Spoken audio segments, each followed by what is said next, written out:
namonjy voary zay sy mamanay teo Analakely dia nahita ny stand de master Renault dia tsy salasala hoe hoavy moa izany tany izany. Ataontsika anatina master Renault.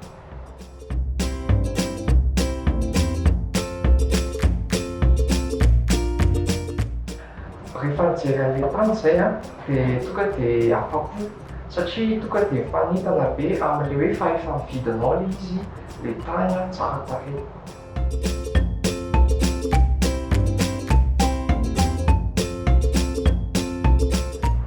Tao anatin'izay feim-potoana nivoahako boky izay dia afa-po zahay satria ny pasteur Renault dia manome vaovao foana anay dia toa dia izy karakara ny taratasy ny zavatra rehetrarehetra dia tsy mila intsony ianao mitepitepy.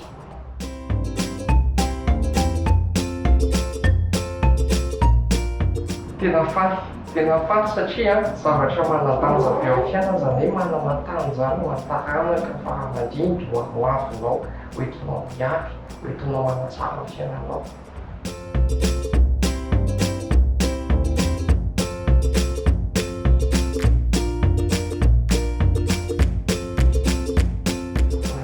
Tiako ampitaina amin'ny olona izay mbola salasala zany eo amin'ny hoe aiza mitady tany, ahoana ny fomba ahafantarako hoe tena azo antoka ny tany dia aza misalasala manantona master Renault satria tia miprofo za manana boky sahady hoe ara-dalàna tsara ilay taratasy sady efa mandray vonona ianao fa tsy mila mandehandeha lavitra be intsony.